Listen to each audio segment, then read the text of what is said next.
ang mga ministry heads to promote and to invite the members of the church to belong to their respective ministries. Kay kung inyong nabantayan, girimove na ko sa GC ang tanang membro.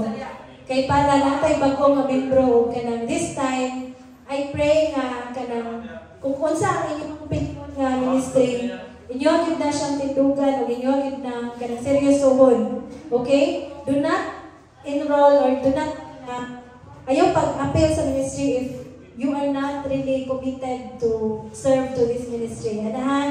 So, you can choose up to 3 kay gabay naman ta.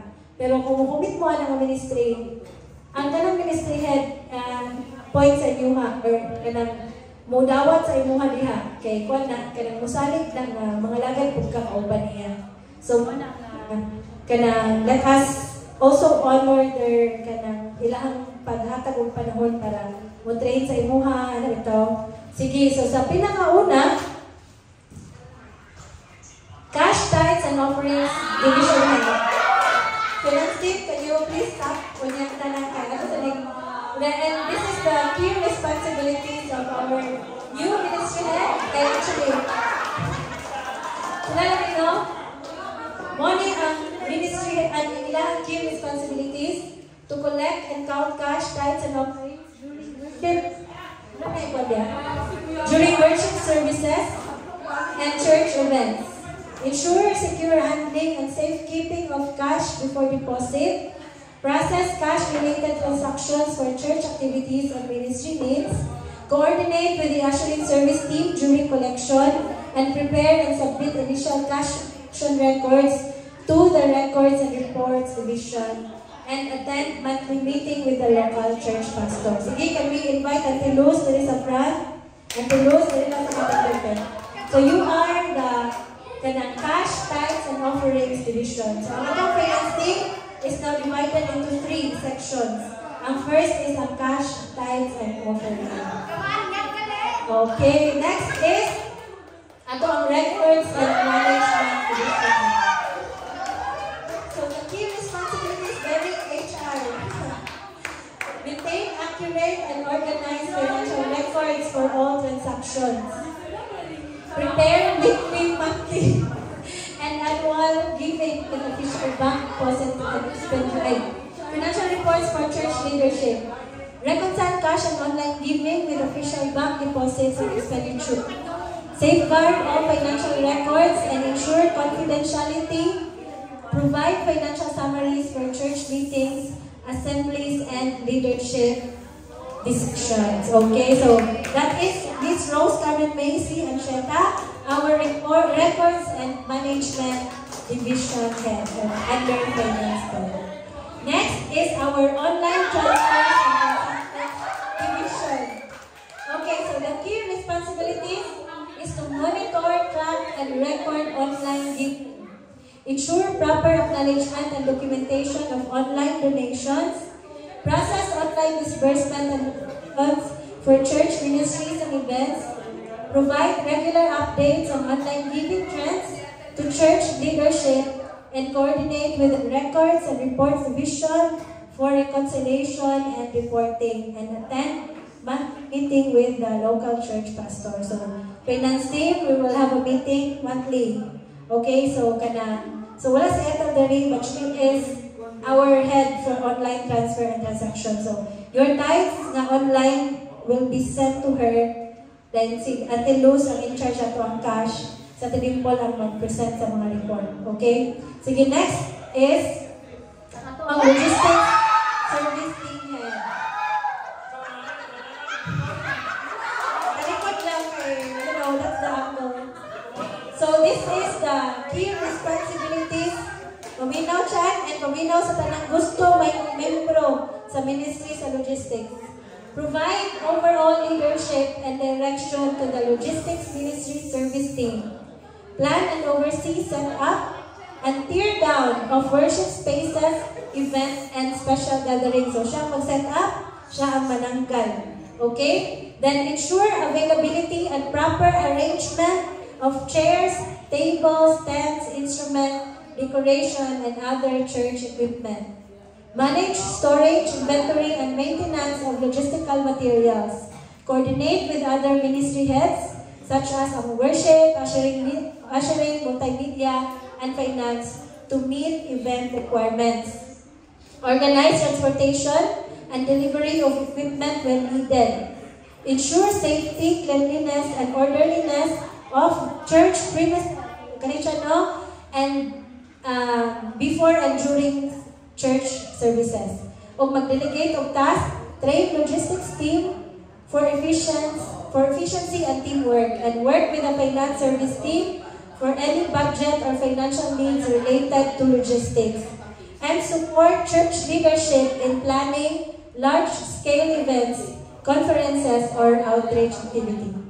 It was agreed that logistics service team will not only be busy during events but every gathering, either prayer meeting and Sunday service.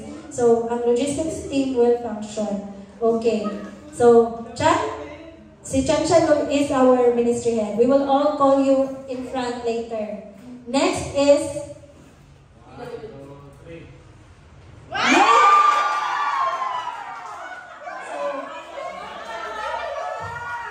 Previously, it was Lala, but now si Casey is the new ministry head of the team service team.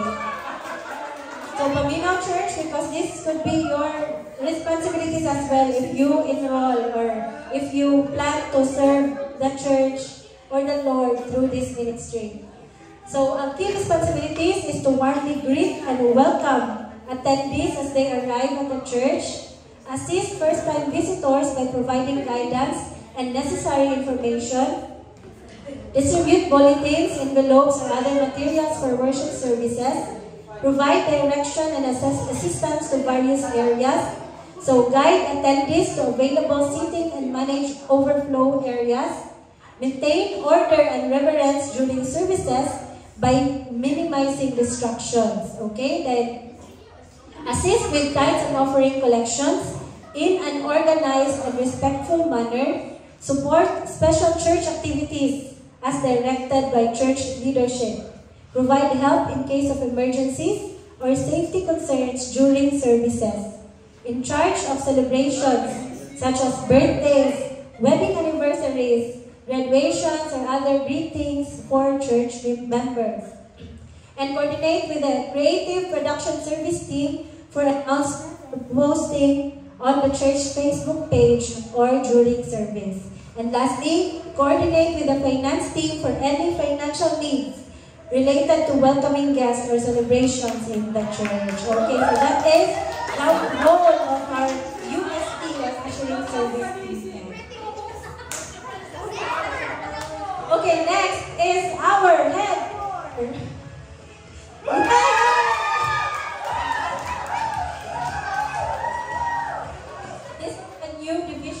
For the multimedia service team.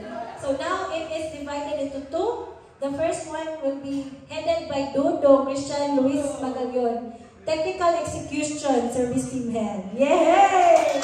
Okay. So this is the key responsibilities.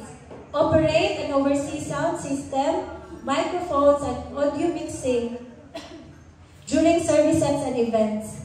Manage visuals, slides, and video playback for worship lyrics, announcement, and sermon presentations.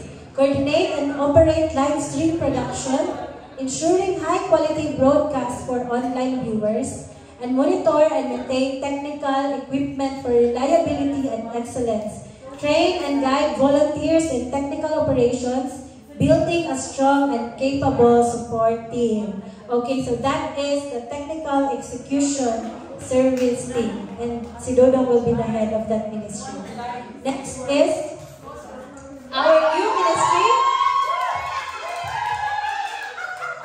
This is the new ministry under the leadership of Dodo, munang wing sa MST, Creative Content Production Service Team Head. Now, that is Razalab Ani. So this is the key responsibilities of this ministry. Design and prepare PowerPoint or slide presentations for weekly services, sermon, and announcements. Create graphics, posters, and promotional materials for church events, ministries, and outreach programs. Manage and update church social media pages, ensuring posts are timely and aligned with the church mission. So it's timely posting. Capture and edit photos and videos during worship services and events to document and promote church activities. Collaborate with the pastor and ministry leaders to ensure consistency in branding and messaging. So, creative content production. That is the new ministry in the church. Okay. Next is our new ministry head for praise and worship service leader. Benedict Omidise. So, paminaw kayo dyan taas-taas ang trabaho sa PWT head. Leadership and vision provide spiritual leadership. Oh, spiritual leadership, hindi na pwede nga dinig mag-levo, ha? And for the praise and worship ministry. Collaborate with church leadership to design Christ-centered worship services aligned with the church vision and mission.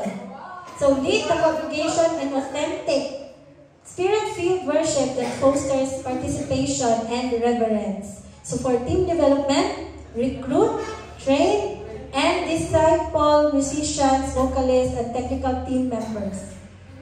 Schedule and organize rehearsals, ensuring excellence in both preparation and execution. So, Drifter na ang mag-make sure na naka-rehearse yun ang PWT. Mentor team members spiritually and musically, cultivating unity and humility. Next slide, napanin part 2. Service planning and execution. Prayerfully, oh, grabe ha, mga prayerfully, mga spiritually. Prayerfully plan worship sets that flow with the sermon theme and service direction. So, ang songs things that are aligned to the word. Work closely with the pastor and other ministry leaders to create cohesive services. Oversee sound, media, and other technical aspects of worship to enhance the worship experience. And administration hub. Manage worship ministry schedules, resources, and budget. Develop system for ongoing evaluation and improvement of worship services.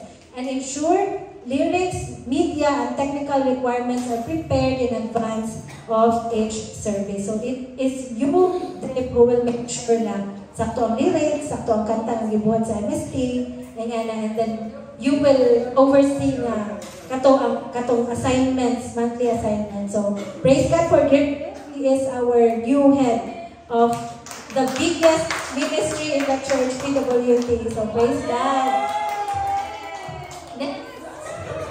Our new ministry head. So, this is our new ministry head for prayer and intercession service team head. This is the most important ministry among all others. If we will not pray, di ba? If no one will stand in prayer, wala yan po impact ang tanang ministries ko. So, it is the PIST who will really stand in the gap for all of us. So, key responsibility, lead, organize, and oversee the prayer and intercession service team. Establish and maintain a consistent schedule of prayer meetings, vigils, and intercessory gatherings. Cover the church leadership, ministries, members, and activities in faithful intercession. So the PIST is in charge in really praying for the leadership and all other ministries in the church. Mobilize and train intercessors within the church to grow in prayer, fasting, and spiritual warfare. Encourage and guide the congregation to deepen their personal and corporate prayer life, and partner with church leadership in discerning God's direction through prayer, and provide spiritual encouragement and discipleship to intercession team members. Okay, so the PIST will really partner the church and the ministry heads and the leaders in prayer. They will be the one to call for fasting if nakita nila na kinahanglan sa simbahan. Okay, and they will also message you and ask you of your prayer request. So that is their role, and sila ang mag-open sa atong service. prayer. Okay? Leonora Wabox. Okay, next is another second day. Organize special prayer initiative for church events, missions, and national or community concerns. Maintain a spirit of unity, humility, and spiritual discernment within the team. And coordinate with other ministry heads to ensure prayer support for their activities and provide spiritual encouragement and discipleship to intercession members. Okay, so that is the role of the prayer and intercession service team head, now headed by Madam Leonora Gahas.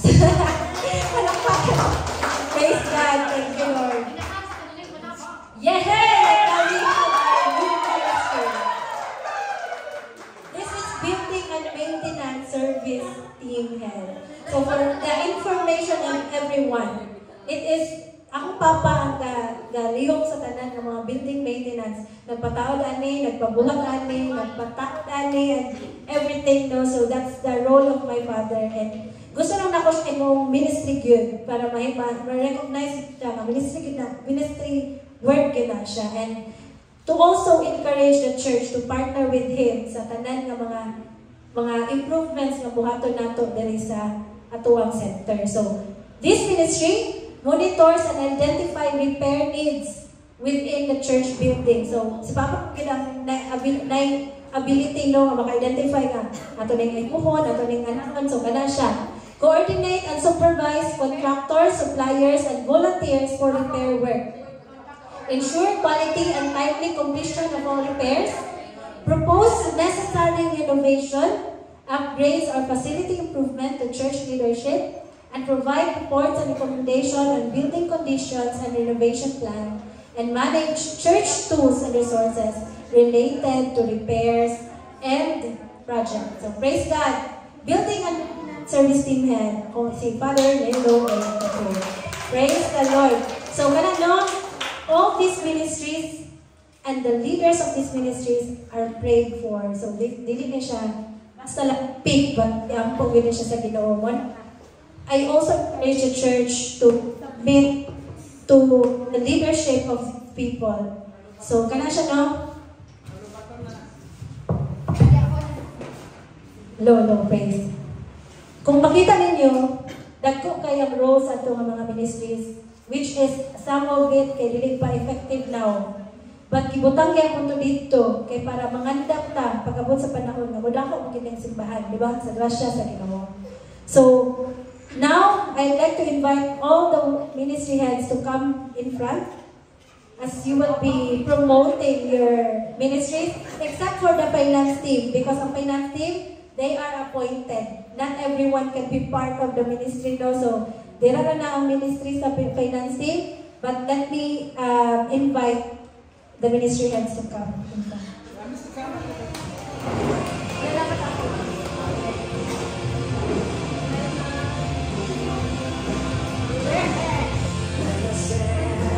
Na yung picture. Gamit ko na para sila kayo. Yes, good morning everyone.